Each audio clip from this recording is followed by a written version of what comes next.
नमस्कार बच्चों, कैसे हो आप सब। तो आज हम पढ़ने जा रहे हैं इक्वेशन ऑफ मोशन। तो ये क्लास 9th का एक चैप्टर है साइंस का जिसका नाम है मोशन।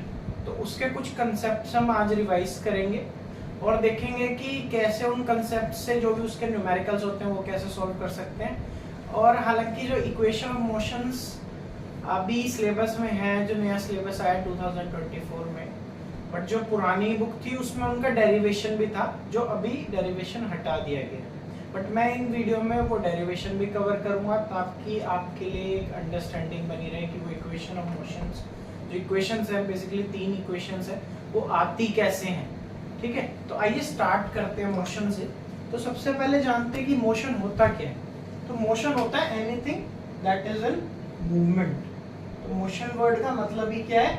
मूवमेंट। कोई भी चीज जो मूव कर रही है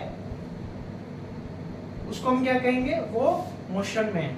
और जो चीज मूव नहीं कर रही है वहीं पे है, उसको हम क्या कहेंगे? वो चीज किस पे? रेस्ट पे, रुकी हुई है। ठीक है, तो इसमें कुछ कंसेप्ट्स आते हैं। सबसे पहले अगर हमने मोशन की बात करी तो कुछ चीजें मूव कर रही हैं। तो मूव करने के जब भी हम कुछ मूव करते हैं, जैसे कि अभी मैंने 2 कदम चले तो मैंने कुछ डिस्टेंस कवर किया है। तो जो सबसे पहला चीज आती है वो आती है डिस्टेंस। डिस्टेंस के अगर हम देखें, सपोज कीजिए पॉइंट ए है और इस पे अगर कोई सपोज कीजिए मैं ले लेता हूँ, इसमें हमारा कोई ऑब्जेक्ट है या ऑब्जेक्ट की जगह हम कुछ पर्सन ले लेते हैं। सपोज कीजिए यहाँ पे रवि है। तो रवि अभी ए पॉइंट पे खड़ा है, तो अभी वो क्या है? रेस्ट पे है। बट जैसे उसने अपनी मूवमेंट स्टार्ट करी और वो ए से लेके बी पॉइंट पे आ गया।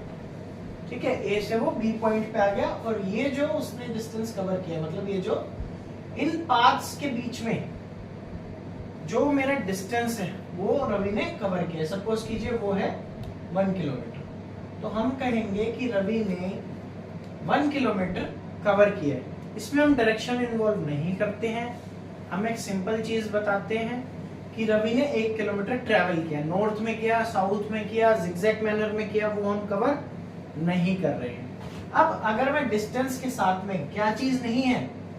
डायरेक्शन नहीं है। और जिन चीजों के साथ में डायरेक्शन नहीं होती है, फिजिक्स में उन चीजों को बोला जाता है स्केलर क्वांटिटी। तो डिस्टेंस क्या है? स्केलर क्वांटिटी है। अब अगर मैं डिस्टेंस में डायरेक्शन जोड़ दूं कि रवि ने ए टू बी कवर किया, बट किस डायरेक्शन में किया? उसने किया ईस्ट डायरेक्शन। तो अब क्योंकि मैंने उसके साथ में ईस्ट डायरेक्शन जोड़ दी, तो अब ये क्या बन गई? Vector quantity. क्या बन गई? Vector quantity. अब हम नेक्स्ट चीज देखते हैं। एक कंसेप्ट आता है डिस्प्लेसमेंट का। डिस्प्लेसमेंट डिस्प्लेसमेंट के अकॉर्डिंगली हमें फाइनल पोजीशन और इनिशियल पोजीशन का जो शॉर्टेस्ट डिस्टेंस होता है वो देखना होता है। वो होता है हमारा डिस्प्लेसमेंट। हम एक एग्जांपल के थ्रू समझेंगे ये। सपोज कीजिए रवि अब ए पॉइंट पे था और वो इस टाइम एक सर्कल में मूव कर रहा है। एक सर्कुलर ग्राउंड है, वो वहां गया है, वो वहां मूव कर रहा है और वो घूम फिर के पॉइंट यहीं पे आ गया, ए पे ही आ गया। तो इस केस में उसकी फाइनल पोजीशन क्या है? ए। इनिशियल उसने कहां से स्टार्ट किया था? ए से। तो दोनों ही पॉइंट सेम हो गए, तो उसका जो शॉर्टेस्ट पार्ट है ए बिटवीन ए इज 0। तो इसलिए डिस्प्लेसमेंट क्या हुई यहाँ पे? 0। तो आपको क्वेश्चंस कुछ इस तरह आ सकते हैं बुक में। आप कुछ ऐसे एग्जांपल दीजिए जिसमें डिस्टेंस और डिस्प्लेसमेंट इक्वल हो। तो हम ये वाला एग्जांपल दे सकते हैं। यहाँ पे रवि ए पॉइंट से बी पॉइंट में आए, ठीक है। और कुछ ऐसे एग्जांपल आपको क्वेश्चन में पूछ सकते हैं कि जिसमें डिस्प्लेसमेंट तो 0 हो बट डिस्टेंस हमारा कुछ हो, पॉजिटिव इंटीजर हो। तो हमने क्या किया, यहां से सपोज कीजिए हम यहाँ आए, तो इस केस में क्या है? डिस्प्लेसमेंट क्या है? मेरी 0 है। और डिस्टेंस क्या है मेरा? डिस्टेंस इस पूरे सर्कल का सरकमफेरेंस है, जो कि होता है हमारा 2 pi r, where r is a radius. ये होता है रेडियस। तो इस तरह से हम पता लगा सकते हैं डिस्टेंस क्या है, डिस्प्लेसमेंट क्या है।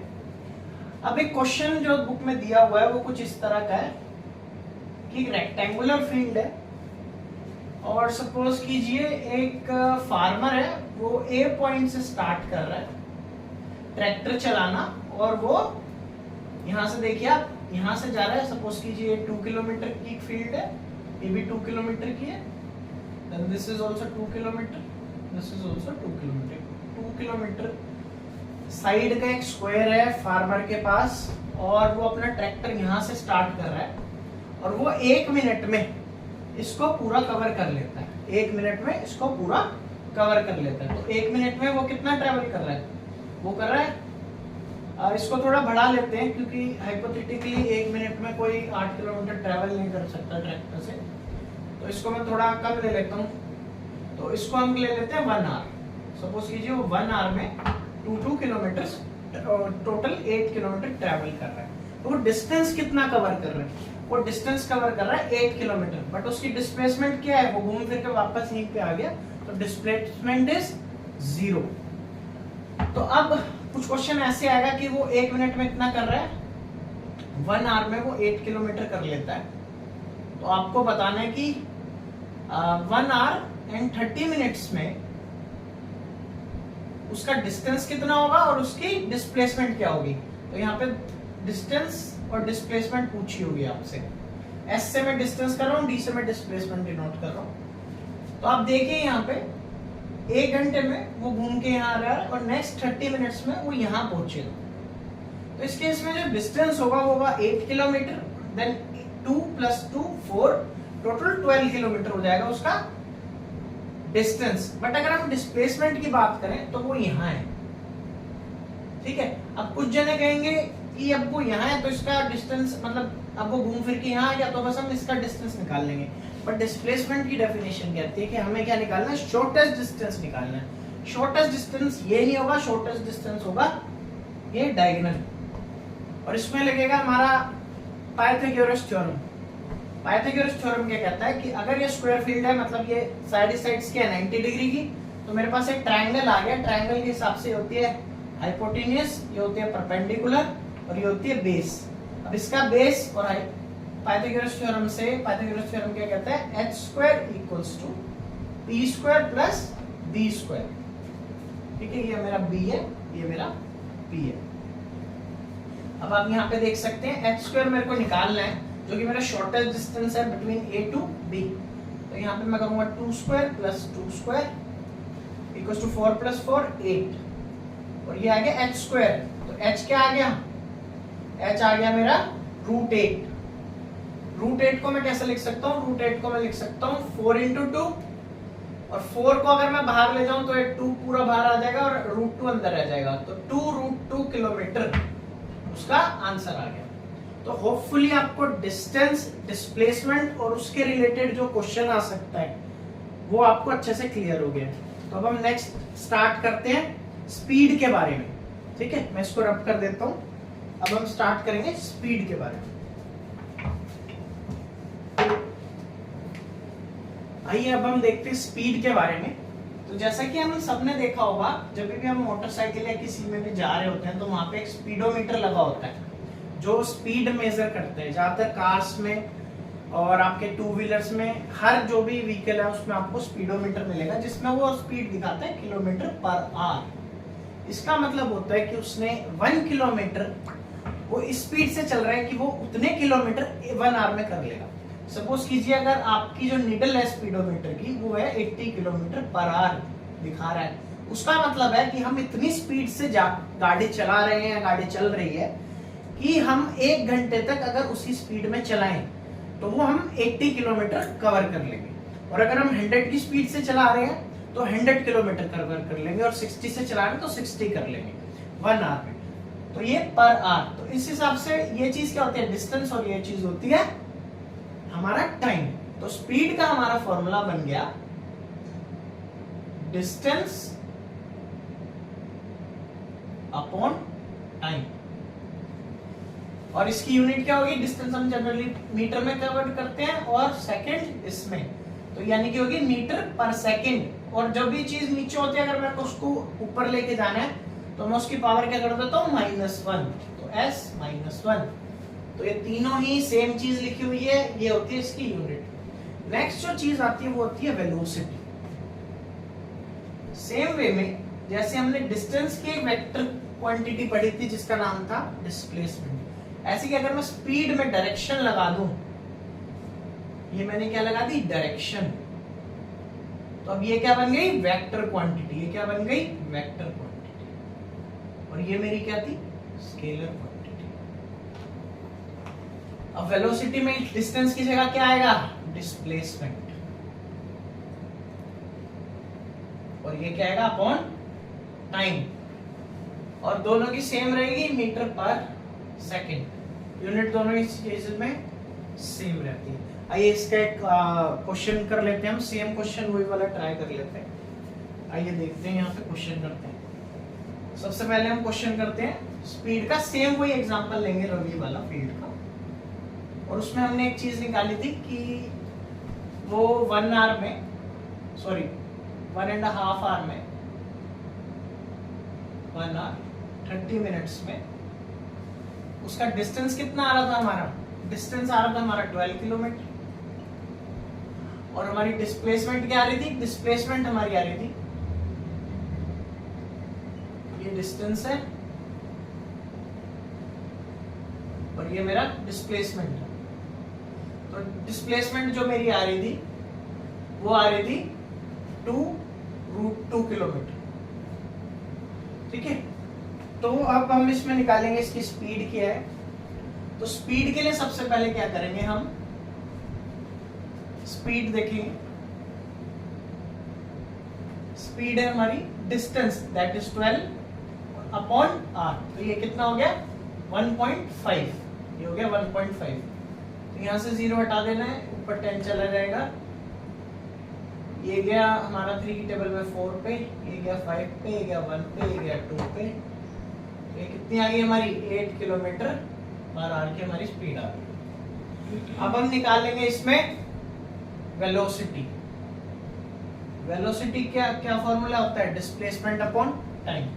डिस्प्लेसमेंट देखेंगे, हमारी डिस्प्लेसमेंट क्या हुई थी, 2√2, और हमें टाइम वो सेम लगा था 1.5।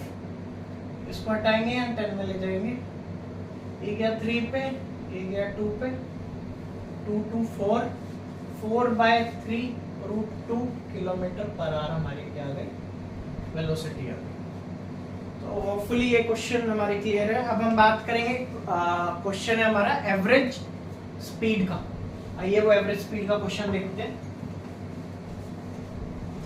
उसमें ज्यादातर बच्चे जो एवरेज स्पीड का क्वेश्चन में गलती करते हैं, पर हमें वो गलती नहीं करनी है। एवरेज स्पीड या एवरेज वेलोसिटी आप कह सकते हैं, उसमें क्या निकालना है हमें, टोटल डिस्प्लेसमेंट वेलोसिटी के केस में अपॉन टोटल टाइम। स्पीड के केस में क्या निकालना है, total distance upon total time, ठीक है। हमें प्लस माइनस नहीं करना है। कई लोग क्या करते हैं, जैसे एवरेज निकालने का केस आ जाता है हमारा, तो सब लोगों को एवरेज से क्या लगता है कि हमारे पास में 3-4 नंबर दिए हुए हैं, n1 n2, हम उनको प्लस करेंगे और डिवाइडेड बाय 2 कर देंगे। गलत अप्रोच है एवरेज स्पीड को निकालने की, क्योंकि स्पीड जो है वो अलग अलग हो सकती है, क्योंकि उसमें टाइम वेरी करता है, पर डिस्टेंस हमारा सेम रहता है अगर हम सेम डिस्टेंस के लिए निकाल रहे हो तो। आइए देखते हैं। तो क्वेश्चन एनसीईआरटी बुक का ये आपका कि एक ऑब्जेक्ट है, या फिर हम सेम वही रवि को नाम ले सकते हैं। रवि है, वो अपनी कार से ट्रेवल कर रहा है, ठीक है, और जाते हुए वो A to B जा रहा है। सपोज कीजिए कोई पॉइंट A है और पॉइंट B है, ठीक है, और वो पहले A to B पे जा रहा है, 20 किलोमीटर पर आवर की स्पीड से जा रहा है, और जब वो वापस आ रहा है तो वो आ रहा है 30 किलोमीटर पर आवर की स्पीड से। तो हमें इस केस में एवरेज स्पीड निकालनी है। ज्यादातर बच्चे क्या करेंगे, इन दोनों को प्लस करेंगे, डिवाइड करेंगे, 25 आंसर दे देंगे, जो कि गलत आंसर है, ठीक है। तो एवरेज स्पीड क्या होता है, total distance upon total time. Suppose कीजिए जब Ravi car A to B जा रहा था तो उसको लगे T1 टाइम, हम एक वेरिएबल ले रहे हैं T1 टाइम, और आते टाइम उसको लगा T2, ठीक है। अब ये अलग अलग क्यों लगा, क्योंकि एक बार वो धीरे जा रहा था, एक बार तेज जा रहा था, तो इस केस में उसको लगेगा T2 टाइम, इस केस में लगेगा T1 टाइम, ठीक है। अब देखते हैं हम, तो इस केस में डिस्टेंस क्या है, सेम है। डिस्टेंस को मैं मान लेता हूं s, डिस्टेंस को मान लेता हूं s। डिस्टेंस मेरा सेम है, तो जो मेरी स्पीड का फॉर्मूला है, स्पीड का फॉर्मूला क्या है? स्पीड का फॉर्मूला है distance that is s upon time. तो पहले केस में हो गया t1, देन दूसरे केस में ये होगी मेरी स्पीड 1, फिर एक होगी मेरी स्पीड 2। सेम डिस्टेंस सेम है बट टाइम t2 है। और मेरे को पता है स्पीड 1 की क्या वैल्यू दी हुई है 20 और स्पीड 1 की वैल्यू दी हुई है 30। इस अकॉर्डिंगली मेरा s की इसके अकॉर्डिंगली अगर मैं इसको सॉल्व करूं तो s की वैल्यू क्या आ गई? t1 20 से मल्टीप्लाई हो जाएगा 20 t1, और इस केस में s की क्या वैल्यू आएगी? t2 वहां मल्टीप्लाई हो जाएगा 30 t2। Simple linear equation, one variable यहां जाके मल्टीप्लाई हो गया।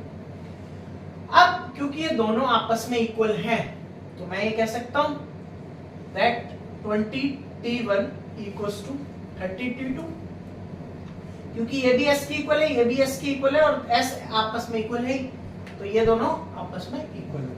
यानी कि मैं t1 को लिख सकता हूं 30 अपॉन 20 t2, 0 से 0 कट जाएगा यानी कि 3/2 t2। ठीक है। अब एवरेज स्पीड का क्या फॉर्मूला है? एवरेज स्पीड का मेरा फॉर्मूला है total distance upon total time. Total distance क्या है? s जाने का s आने का, s plus s। Total time कितना है? t1 plus t2। s को क्या लिख सकते हैं? 2s, s plus s 2s हो गए। t1 तो मैं ऐसा ही लिख देता हूं, और t2 को मैं क्या लिखता हूं? t2 को मैं लिखता हूं 3/2, सॉरी मैं t1 को लिखता हूं, दोनों इक्वेशन आप आपस में उल्टा सीधा करके पुट कर सकते हैं। t1 को लिख रहे हैं तो t2 की वैल्यू निकाल लीजिए, t2 को लिख रहे हैं तो t1 की वैल्यू इन t2 फॉर्म में लिख लीजिए। तो मैंने यहाँ पे t2 की फॉर्म में सॉल्व किया हुआ है, तो मैं t1 को पहले 3/2 t2 लिख लेता हूँ और प्लस में ये t2, तो ये t2 तो अपने आप में आ गया और जो t1 है वो 3/2 t2 आ गया। इसको मैं यहाँ पे सॉल्व कर रहा हूँ यहाँ लाके।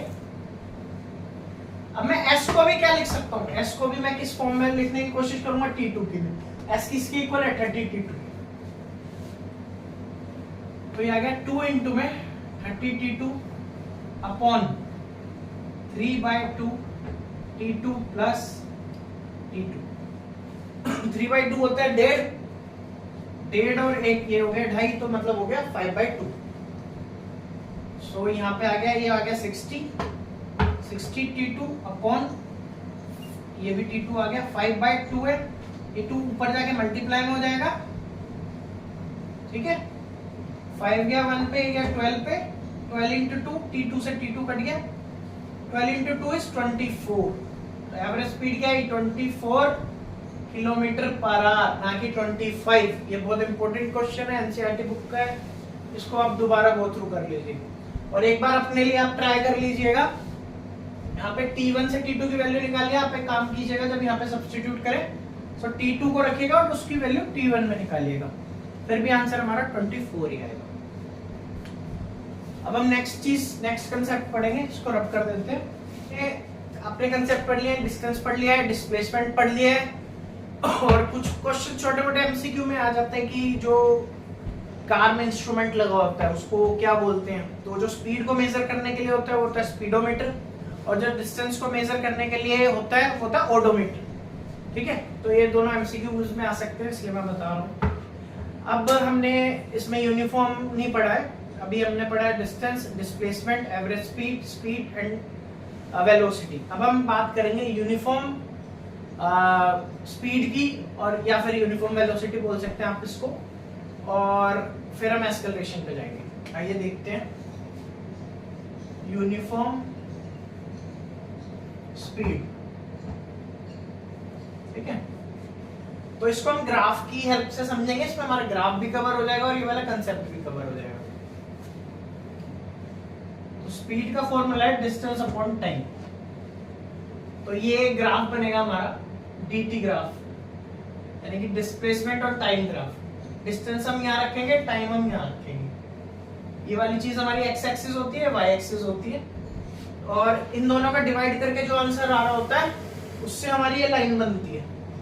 तो जो भी हमारी लाइन रिप्रेजेंट करेगी वो हम अगर इसको और इस वैल्यू को डिवाइड करते हैं अपनी y एक्सिस को और x एक्सिस को, तो जो भी हमारा आंसर आ रहा होता है वो हमारी लाइन को रिप्रेजेंट करता है। आइए देखते हैं, ये हो गया हमारा t। सपोज कीजिए ये पॉइंट 0 है, ये 1 सेकेंड है, ये सेकंड सेकेंड है, ये थर्ड सेकेंड है, ये फोर्थ सेकेंड है। यहाँ मैं मीटर में ले रहा हूँ 1 मीटर, 2 मीटर, 3 मीटर, 4 मीटर। तो यूनिफॉर्म स्पीड से और नॉन यूनिफॉर्म का भी मैं एक एग्जांपल बता दूंगा। सबसे पहले यूनिफॉर्म का बताते हैं। यूनिफॉर्म का मतलब है कि वो हर एक पर यूनिट टाइम में सेम ही डिस्टेंस ट्रेवल करेगा। यानी वो 1 सेकंड में अगर 1 मीटर कर रहा है तो अगले 1 सेकंड में भी वो 1 मीटर ही करेगा। तो वो 2 सेकंड पे 2 पे पहुंच जाएगा, 3 सेकंड में 3 पे पहुंच जाएगा, 4 सेकंड में 4 पे पहुंच जाएगा। तो मेरी एक ऐसी लाइन आ जाएगी। और ये अगर मेरी ऐसी स्ट्रेट लाइन आ रही है ऐसे बढ़ती हुई, तो वो क्या है? यूनिफॉर्म स्पीड है। ठीक है, अब हम बात करते हैं, इसी ग्राफ में बात करेंगे ऑब्जेक्ट एट रेस्ट की। सपोज कीजिए कि कोई ऑब्जेक्ट 0 सेकंड में 2 मीटर पे खड़ा था, अगले 1 सेकंड में भी वो वहीं पे था, और 2 सेकंड जब हमने देखा घड़ी में तो भी वो वहीं पे था, 3 सेकंड में भी वहीं पे था, 4 सेकंड में भी वहीं पे था। तो मेरी आगे एक स्ट्रेट लाइन, जब भी मेरी टाइम के साथ में कोई स्ट्रेट लाइन आ जाए, पैरेलल लाइन आ जाए, तो यानी कि ऑब्जेक्ट किस पे है? रेस्ट पे है। तो ये हो गया ऑब्जेक्ट एट रेस्ट। अब हम बात करते हैं नॉन यूनिफॉर्म मोशन की।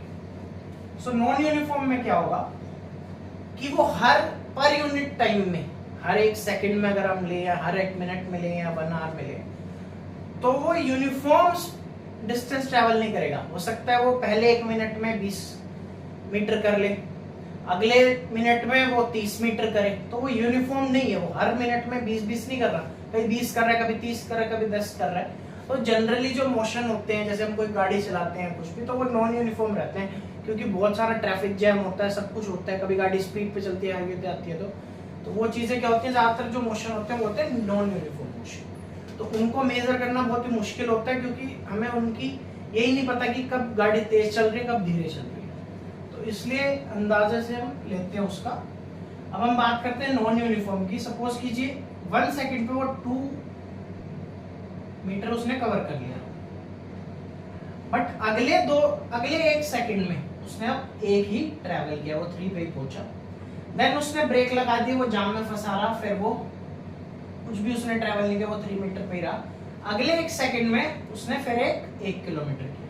तो आप ये ग्राफ देखिए, कैसा ग्राफ आ रहा है? जिगजैग ग्राफ बन रहा है हमारा ऐसे। तो ये ग्राफ किसका है? ये ग्राफ है हमारा नॉन यूनिफॉर्म मोशन, यानी कि नॉन यूनिफॉर्म स्पीड है, क्योंकि पर यूनिट टाइम कभी कुछ स्पीड हो रही है, कभी कुछ हो रही है, फिक्स स्पीड नहीं है, यूनिफॉर्म स्पीड नहीं। आइए अब हम बात करते हैं एक्सेलरेशन की। तो हमने अब यूनिफॉर्म नॉन यूनिफॉर्म स्पीड पढ़ ली। अब हम एक्सेलरेशन की बात करेंगे। एक्सेलरेशन क्या होता है? एक्सेलरेशन का मतलब होता है अपनी स्पीड को बढ़ाना। सपोज कीजिए आप बाइक स्टार्ट कर रहे हैं, जब आपने स्टार्ट करी आपकी स्पीड आई 1 सेकंड में, आप कितनी स्पीड पे पहुंच गए? आप पहुंच गए 1 सेकंड में 5 किलोमीटर पर आवर की स्पीड। अगले 10 सेकंड में आप पहुंच गए, वो स्पीड हो गई अब 5 से बढ़ के 20 किलोमीटर। अगले 10 सेकंड में वो स्पीड हो गई 40 या 50 किलोमीटर। तो आपकी स्पीड जब बढ़ रही है टाइम के अगेंस्ट, तो वो चीज क्या होती है? एक्सेलरेशन। सपोज कीजिए, ये भी हम ग्राफ से समझेंगे। अब इसमें क्या होता है, हमारी स्पीड बढ़ती है पर टाइम, ठीक है। तो इसलिए कौन सा जब ग्राफ बनेगा, मैंने आपको बताया था, ये ऊपर वाला होता है वाई एक्सिस, ये होता है एक्स एक्सिस। तो हमारा टाइम यहाँ पे आ जाएगा और हमारी स्पीड यहाँ पे आ जाएगी। स्पीड बोल रहे हैं या वेलोसिटी बोल रहे हैं, कोई वीटी ग्राफ भी बोलते हैं, कुछ लोग एसटी ग्राफ भी बोलते हैं। अब देखिए, पहले ये 1 सेकंड है, ये 2 सेकंड है, ये 3 सेकंड है, ये 4 सेकंड है। देन ये हमारा है स्पीड। सपोज कीजिए 5 की स्पीड है, m की स्पीड है। और एक्सेलरेशन में हम देख लेते हैं, स्पीड का फॉर्मूला क्या होता है, मीटर पर सेकंड और अपॉन टाइम में सेकंड, तो ये सेकंड स्क्वायर हो गया, तो यानी कि मीटर s और कोई भी वैल्यू ऊपर लाने तो -2 आ जाता है। तो ये आ गया हमारा 15, ये आ गया 20। सबसे पहले बात करते हैं यूनिफॉर्म एक्सेलरेशन की। सपोज कीजिए ये 1 सेकंड पे, 1 सेकंड पे पहले 0 पे था, जब 1 सेकंड हमने टाइम पे देखा, सपोज कीजिए 8 बजे 8:01 सेकंड है, तो यहाँ पे इसकी स्पीड आ गई 5 किलोमीटर पर आवर। बट ये जब हमने मेजर किया 8 और 2 सेकंड पे, तो ये आई 10 की स्पीड। अब बाइक क्या है, धीरे धीरे बढ़ेगी, अपनी स्पीड बढ़ा लेगी और एक टाइम पे जाके कांस्टेंट हो जाती है 60 या 70 पे जाके, तो वहां पे बोलते हैं कि अब एक्सेलरेशन क्या है, 0 हो गई है, मतलब अब नहीं बढ़ रही है। वो मैं बताऊंगा आपको। एक्सेलरेशन को आप ये भी कह सकते हैं कि जो हमारी फाइनल स्पीड है और जो इनिशियल स्पीड थी उस पे पर यूनिट टाइम क्या फर्क आया। ठीक है, आइए देखते हैं यहाँ पे। तो यहाँ पे यूनिफॉर्म एक्सेलरेशन आएगी, 3 पे 15 हो जाएगी और 4 पे 20 की स्पीड हो जाएगी, यानी कि हर एक सेकंड में मैं 5-5 की स्पीड इंक्रीज कर दूं, तो वो क्या होगी, एक्सेलरेशन, 5-5 की स्पीड। अब नॉन यूनिफॉर्म क्या होते हैं, कभी तो मैंने बहुत ज्यादा स्पीड कर दी, कभी मैंने कम चले। जैसे कि मैंने 1 सेकंड में तो मैं 5 पे पहुंचा, बट अगले सेकंड में मैंने 15 की स्पीड कर दी, फिर अगले 1 सेकंड में मैंने फिर 5 की करी और फिर मैं 20 की स्पीड से नॉर्मली चलाता रहा। तो अब ये मेरा जो ग्राफ बना है, ये जो नया ग्राफ बना है, ये एक ऐसी स्ट्रेट लाइन नहीं जा रही है, तो ये कैसा ग्राफ है, non uniform acceleration, non uniform acceleration, यानी कि मेरी change in speed per unit time जो है वो इक्वल नहीं आ रही है। ये तो 1 सेकंड में 5-5 की स्पीड बढ़ा रहा था, बट इसने कभी 10 की बढ़ा दी अगले सेकंड में, फिर 5 की बढ़ी, फिर कांस्टेंट कर दी 20 पे, कंटिन्यूअसली चलाता रहा। अब इसमें क्या है, final velocity minus initial velocity upon time. आइए देखते हैं इसके कुछ न्यूमेरिकल देखते हैं। तो क्वेश्चन आपको कुछ इस तरीके से आएगा।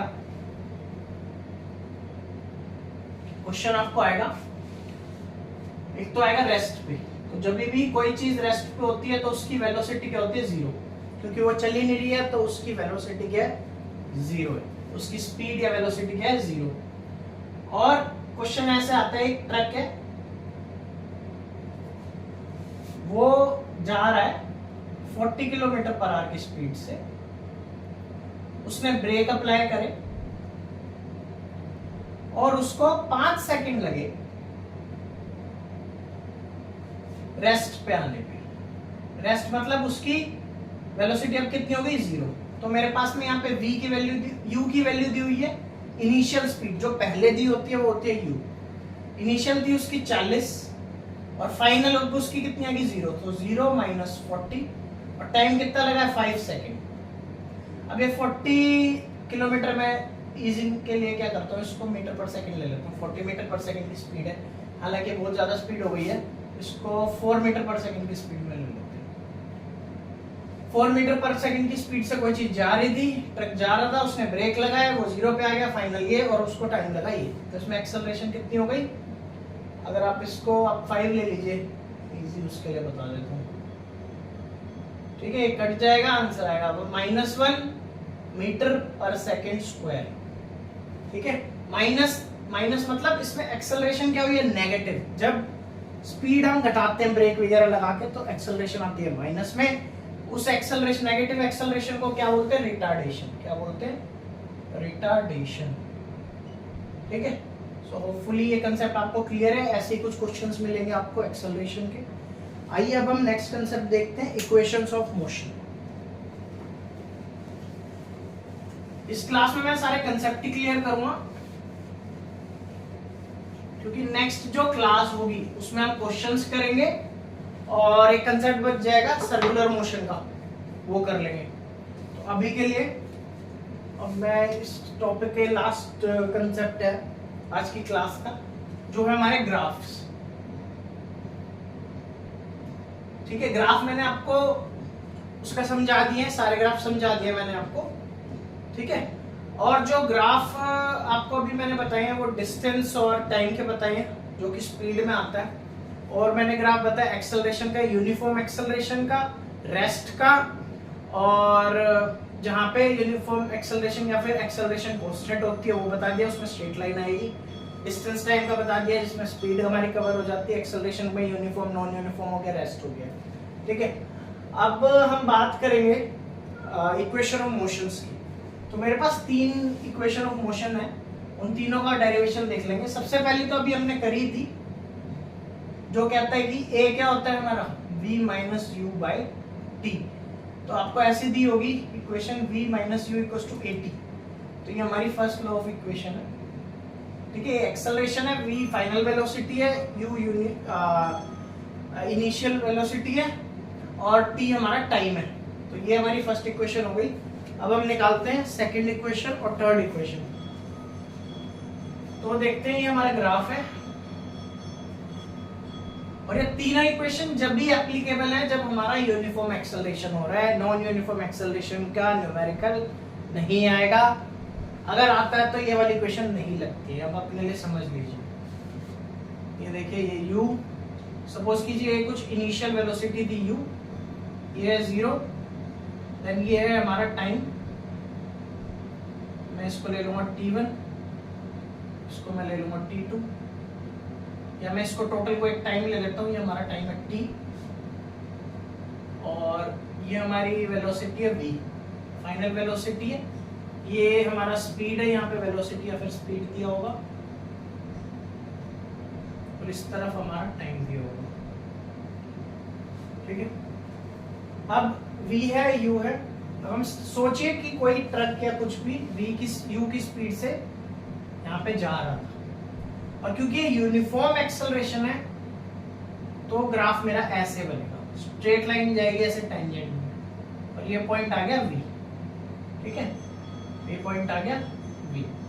अब वो इस t पे, इस v पे पहुंच जाएगा, ठीक है। तो ये यहाँ पे पहुंच गया, मैं इसको सही से बना देता हूँ, ये हो गया हमारा पॉइंट v, ठीक है। अब मैं एक पैरेलल लाइन यहाँ पे ड्रॉ कर देता हूँ। अब ये जो मेरा ग्राफ है, ये u से कहाँ गया, v पे गया इन टाइम t। और जैसा कि मैंने आपको बताया, जो लाइन रिप्रेजेंट करती है वो करती है x axis divided by, oh sorry, y axis divided by x axis. तो यानी कि velocity upon time, that is acceleration. तो हमारी एक्सेलरेशन जो है वो ये लाइन रिप्रेजेंट कर रही है। बट जो ये एरिया होता है एक्सेलरेशन के अंदर, ये पूरा एरिया, जो भी इस लाइन के अंदर एरिया आता है पूरा कवर करके, यहां से यहां से यहां से, ये जो पूरा एरिया होता है, एरिया क्या होता है, एरिया होता है दिस इनटू दिस। तो अगर मैं वेलोसिटी इनटू टाइम करूं तो मेरा ये पूरा एरिया आएगा। और वेलोसिटी इनटू टाइम क्या होता है, वेलोसिटी का क्या फॉर्मूला था, डिस्टेंस अपॉन टाइम, या displacement upon time into time, time से टाइम कट जाएगा, क्या आएगा, s, s is distance, s कुछ से मैं क्या डिनोट कर रहा हूँ, डिस्टेंस। तो यानी कि जो भी मेरा ग्राफ के अंडर का एरिया होता है वो मेरा क्या मल्टीप्लाई होता है, y इंटू एक्स, और इस केस में वो क्या है, एरिया, डिस्टेंस, क्योंकि वेलोसिटी इनटू टाइम क्या होता है, डिस्टेंस। तो अब देखिए, इसके अंदर हमें निकालना है एरिया। तो ये मैंने पैरेलल लाइन इसलिए ड्रॉ करी है क्योंकि मेरे को अगर एरिया निकालना है तो ये चीज क्या हो गई, एक रेक्टेंगल हो गई और ये ट्रायंगल हो गई 90 डिग्री। अगर मेरे को इन दोनों का एरिया निकाल के प्लस कर दूं तो मेरे पास टोटल एरिया आ जाएगा जिसकी वैल्यू s होगी। आइए निकालते हैं। ये चीज मेरी क्या है, अगर मेरा ये पूरा v है और ये मेरा u है तो ये चीज मेरी क्या हो गई, v माइनस u। भाई इस डिस्टेंस में से मैं ये डिस्टेंस घटा दूं तो मेरे पास ये डिस्टेंस बच जाएगा, तो ये चीज हो गई मेरी v माइनस u। ट्रायंगल का क्या फॉर्मूला होता है, half into base into height. ये राइट एंगल ट्रायंगल का फॉर्मूला है। हाइट, बेस क्या है, ये बेस है, बेस की लेंथ कितनी है, t, तो हाफ इंटू बेस क्या है, t, बेस ये है, ये वाली लाइन, और ये किसके इक्वल है, इतना क्या है, ये यहाँ पे t, तो ये टी के इक्वल है। हाइट क्या है मेरी, अभी मैंने निकाला v माइनस यू। ठीक है, अब ये तो हो गई मेरी इस एरिया। अब मेरे को ये वाला एरिया भी निकालना है।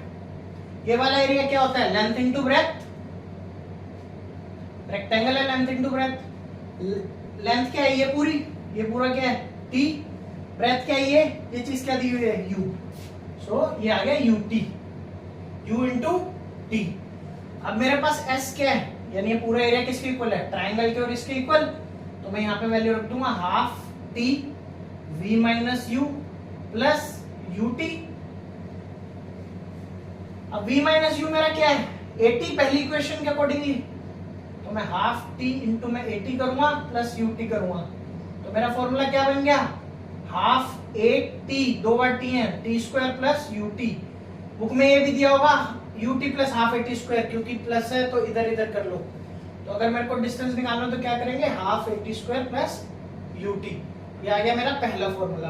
अब हम बात करेंगे सेकंड फॉर्मूले की। मेथड हमारा सेम रहेगा, बट उसमें हम क्या करेंगे, यहाँ पे मैंने इन दोनों को प्लस किया है, उसमें देखते हैं उसमें क्या करेंगे। सेकंड इक्वेशन, थर्ड इक्वेशन निकालने के लिए आप नोट डाउन कर लीजिए, ये है हमारी सेकंड इक्वेशन। अब हम थर्ड इक्वेशन निकालेंगे। ठीक है, थर्ड इक्वेशन कैसे निकालेंगे, पहले वाला रब नहीं कर रहा हूं, पहली इक्वेशन, क्योंकि जैसा कुछ सब्स्टिट्यूट हुआ था यहाँ पे, उसमें भी कुछ सब्स्टिट्यूट हुआ। अब मेरे को निकालना है पूरा एरिया। तो ये एक ट्रेपीजियम है। ट्रेपीजियम क्या होता है, जिसमें दो साइड पैरेलल हो और ये दोनों साइड मैच कर रही हो। तो इसमें मेरी दो साइड पैरेलल है, ये पूरी पैरेलल है और ये, यानी कि ये 0 to u वाली और ये पूरी t वाली, ये क्या है, ये पूरी, ये क्या है, पैरेलल है। ये देखते हैं, इसमें एरिया ऑफ ट्रेपीजियम होता है हाफ इंटू में सम ऑफ पैरेलल साइड, यानी कि ये पूरी साइड यहाँ से यहाँ पे क्या है, ये इसके इक्वल है v के, प्लस में ये वाली साइड, एक तो ये पूरी साइड आ गई, ये आगे v के इक्वल, ये पूरी साइड किसके इक्वल है, u के इक्वल। ठीक है, इनटू में परपेंडिकुलर लेंथ, तो ये बीच की परपेंडिकुलर ये क्या है, ये है t, ये है t। ठीक है, तो मेरे पास v आ गई, सम ऑफ पैरेलल साइड आ गई, इनटू हाफ इनटू t। अब मैं यहां से क्या करूंगा, t की वैल्यू सब्स्टिट्यूट करूंगा फर्स्ट वाले से। ये मेरे s की इक्वल है, s की वैल्यू t है। आइए ऊपर से वैल्यू अगर मैं t की सब्स्टिट्यूट करूं तो v minus you upon a हो जाएगा t। ये मैं a यहां ले गया, यहाँ पे मैं सब्स्टिट्यूट करता हूं v minus you upon a। ठीक है, ये आ गया। अब इसमें मेरी आइडेंटिटी मेरी क्या लगेगी, आइडेंटिटी लगेगी, कौन सी identity, x plus y into x minus y, that is x square minus y square. देखिए यहाँ पे हाफ है, 2 में यहाँ ले जाऊं, 1/2a s, v plus a है, v माइनस u है, तो मैं इसको लिख सकता हूँ v square minus U square. ठीक है, ये 2a उधर ले जाइए तो ये बन गया 2as equals to v square minus U square. ये आ गई मेरी थर्ड इक्वेशन ऑफ मोशन। तो आज की इस क्लास में हमने पढ़ा, हर तरह के ग्राफ देखे, ग्राफ्स के अकॉर्डिंगली इक्वेशन ऑफ मोशंस की तीनों इक्वेशन ऑफ मोशन निकालने सीख ली, मोशन के बारे में पता किया, डिस्टेंस टाइम का ग्राफ देखा हमने, वेलोसिटी टाइम का ग्राफ देखा जो कि एक्सेलरेशन का ग्राफ था, एक्सेलरेशन का कंसेप्ट देखा, उस पर क्वेश्चन किया, डिस्टेंस और स्पीड पे, एवरेज स्पीड पे क्वेश्चन किया, उनके कंसेप्ट समझे। होपफुली ये लेक्चर आपको पसंद आया होगा। नेक्स्ट लेक्चर में हम मिलेंगे जिसमें हम बात करेंगे इस इक्वेशन ऑफ मोशन से रिलेटेड सब क्वेश्चंस की और सर्कुलर मोशन की।